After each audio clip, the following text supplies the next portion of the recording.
Hi everyone, so this is my second video that I have done by myself. I'm sorry I haven't been on the channel in a while. I've been really busy with school and getting ready to go back into school, and then there's VBS week, which I had written all the scripts for VBS and directing, and everything got really hectic, so I'm sorry for that, but I'm back and I'm here for another book review. This is a preteen book review, and so what does that mean? It means that these books I would suggest for the ages from 11 years old to 13 years old. So these are books that I have read personally myself and really enjoyed. There are 6 of these books that I recommend for this review, so let's get started. So the first book that I would suggest for around the age between 11 years old to 13 years old again is Wrinkle in Time by Madeline L'Engle, and it is a beautiful book. I love this one because it really made me think. It had very like big ideas and big thought ideas. It deals with time travel and fifth dimensions, and they explain it really good within a fictional story. So it's about a girl who is part of a very scientific family. Her name is Meg, and she goes on an adventure with her younger brother when their father mysteriously has disappeared, and they meet very interesting people on the journey, and then they get transported through time and they end up on a different planet, and there's a evil force in this planet, and it gets inside her younger brother's head, and so it's just this very simply written book, but it has big ideas, and it makes you think about things, and I really enjoyed this book. It really pulled you in. It's a simple read, but I really wish I would have had enough time to read the other additions to the series. But if you're looking to start out a series or a really good simple book that is easy to read but has big ideas, I suggest A Wrinkle in Time. So the second book that I do recommend is The Kingdom Keepers by Ridley Pearson. Now, I have actually met this author in person, and he is so lovable and so sweet. It's about, it's a series again. This book is a series. It's about a group of kids who get to be part of Disney's attractions, and they become hosts in Disney World, and so they try out for these parks and they get inside the park, but at night, while these kid actors are sleeping, they wake up in Disney World as their host, and everything comes alive at Disney World at night. And so they have to fight the evil villains of Disney World, specifically Maleficent, to gain, for the good characters to gain control of the park again. And so it's a really fun book. This author has had a lot of background knowledge in Disney and has had tours inside Disney parks, so everything you read about the park and behind the scenes is all true, and so you almost feel like you get a little tad bit of information about Disney World and about these parks when you read this book. I'm currently reading the second edition to the series, but the first book is so good and I really enjoyed it. And I mean, I live in Florida, so I go to Disney all the time, and this book is so accurate and so much fun. You will never go to Disney World again without noticing some of the things he has written in this book, and so I definitely highly recommend this. You get drawn into the characters and you really enjoy them through their journey of trying to take back the park from the villains, and it was just a very cool concept. I love this author, Ridley Pearson, and I love his work, so I definitely highly recommend this. There's nothing in this book you need to worry about, no language or anything like that, but it is just so fun to read it, and so I highly recommend Kingdom Keepers by Ridley Pearson. Third book that I would recommend, it's actually a random one. A lot of people haven't read this one, and she is a very you know how there's like indie films? I want to say she's a very like self-published new writer, and it is by Jessica Day George, and it's The Princess of the Midnight Ball. Now, my favorite fairy tale story, Grimm's fairy tale story, is the 12 Dancing Princesses. I have a fascination with that story, and I really enjoy seeing people's interpretation of it. And she does an interpretation of the 12 Dancing Princesses, and it's about their journey into the underworld and why they have to dance every night, but she makes it like a fictional story and mystery and a curse, and it's so much fun. I love the names of the girls in this, the 12 princesses.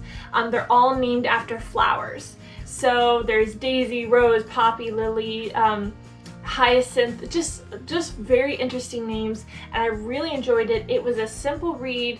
It's one of the books you kind of want to read again. Normally I don't read books again once I read them, even though if I really love it, I don't have normally a lot of time to reread books because I have a master list of books I want to read. But this one I always seem to take with me when I go on airplane rides or when I'm traveling, because it's a book that you kind of want to read again because it kind of draws you in, and it's a very fairy tale, and of course I love this story about the 12 dancing princesses, and this is a spin-off of that story, and so I really enjoy it. She does had this one continue on in a series where she follows other princesses, but the first book is definitely highly recommend. And if you are looking for a fairy tale book and you want to read another writer that's maybe not well known, I would suggest Jessica Day George, and The Princess of the Midnight Ball is one of my favorites. So now we're getting into my top favorites of this book. We're getting into more of the older ages for these. I want to say from 12 to 13. Some, even the last book, I would suggest 13 to 14, depending on how sensitive your child is or how sensitive the reader is to certain material.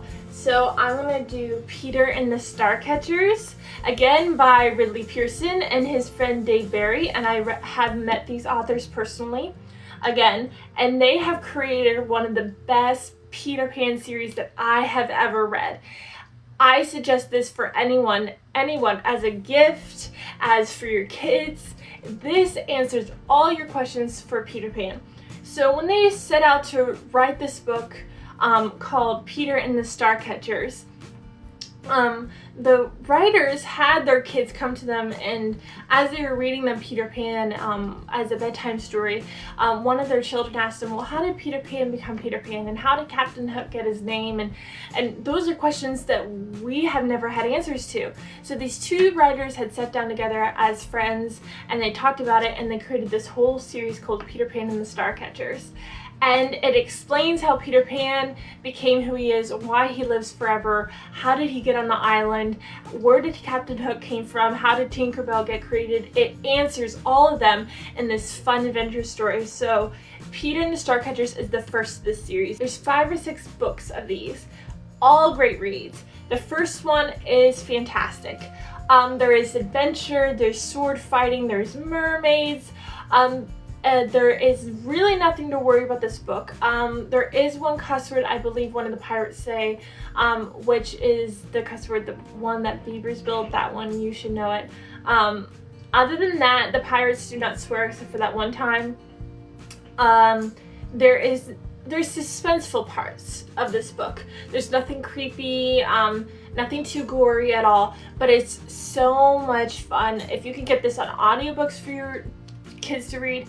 I mean, I read this late in life. I read this when I started probably 16, 17, and fell madly in love with it. So I suggest this for any age. If you're older and you really love fiction and Peter Pan, highly recommend this. Nothing compares to any other Peter Pan prequel book. This is the one you want to read. It answers all your questions in a fun way and very truthful to James Barry and his story of Peter Pan. So if you love this character and you want to know more about it, you want adventure, Peter and the Starcatchers by Dave Barry and Ridley Pearson is going to be your book. My second most beloved author after C.S. Lewis is J.R.R. Tolkien, and I'm going to break this book into separate because there is the Lord of the Rings series, but there is the Hobbit, and that to me is a separate book compared to the Lord of the Rings series. So The Hobbit by J.R.R. Tolkien is very definite good read if your kids like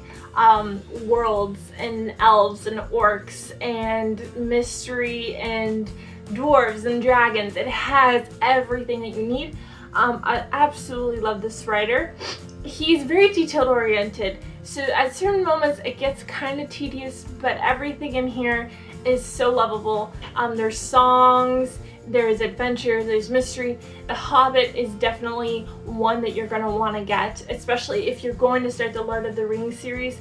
Read The Hobbit first. It is sort of like a prequel to Lord of the Rings, but it explains things and understands more.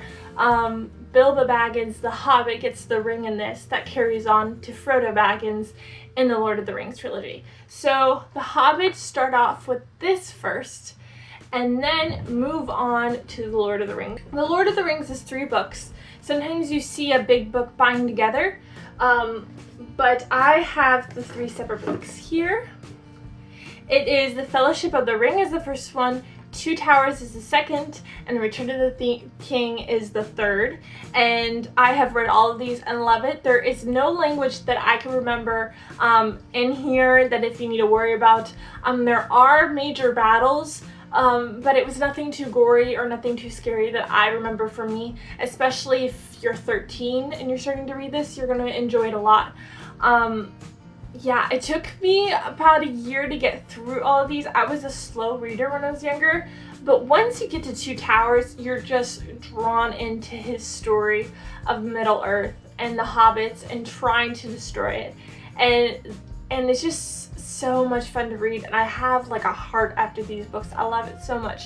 So if you're wanting to get your kids into Tolkien, first let them read The Hobbit first is what I would suggest, and then move to the Lord of the Rings series, which are these 3 books.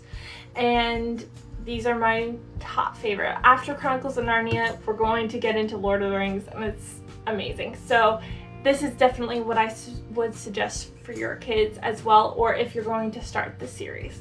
So the last and final book for the ages of 11 and 13 years old that I would suggest is The Hunger Games. Now this one, it depends on how your kid is or who the reader is. If your child or the reader is more sensitive to not gory, but violence, and a little bit sensitive to touchy subjects, I would suggest to wait a little bit later to have them read this book.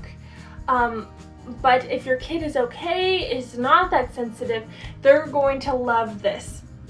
The Hunger Games by Suzanne Collins. It's one of the biggest books right now, especially in film, because they're finishing up the series this year. It focuses on a girl named Katniss. We see her perspective as she volunteers for her sister to play in the Hunger Games. In her world, there is 12 districts, and then sometime in this history of the land of Panem, the 12 districts rebelled against the capital leaders. And so for their punishment in losing the war and rebelling against the capital has devised a game where every year 1 man and 1 woman from each district has to compete in the Hunger Games, which is, they put the kids in an arena and they fight to the death. And so Katniss' sister gets reaped and gets chosen for the Hunger Games, and she volunteers for her sister's place, and only 1 victor can win out of the Hunger Games. So imagine again going against, you're 16 years old and you're going against 23 people to fight for your life. And there are some very emotional scenes, some very violent scenes in this. Suzanne does a good balance with not being too gory, but telling you what's happening. So that's why I said a little bit of a disclaimer if you're a little worried or your kid is sensitive to this. But it's so well written. I want to write like this author. She writes everything so well, so clear, so crisp. You get the message across of what she's trying to say. And you feel for her character, Katniss. You feel for these people inside this world and her, and you want the Hunger Games to stop just as much as Katniss does. And you just fall in love with these people. And so this is why I do suggest this is one of my top books as well to read, but I do have it for the higher age range of 13, even branching into 14 or even later if your kid or you yourself are sensitive to stuff like that. But I don't think it should be anything too much to worry about. There is a little bit of language, especially with one of the characters, but nothing too severe. it was all around just a really, really good book. So these are my top books that I would suggest if you're in that age range or you're looking to provide a gift or a birthday present for your kids or your relatives or whoever you're buying for. I love all these books, and if you have any more questions or you want to have me suggest something, please leave it down in the comments below. I'm also going to add in the description for this video Amazon links to all these books if you want to buy it, or you could probably go get this at your local library as well. And thank you so much for watching. Give this a thumbs up if you really liked it, or please subscribe to our videos as there will probably be more in the future. So I'll see you guys soon. Bye!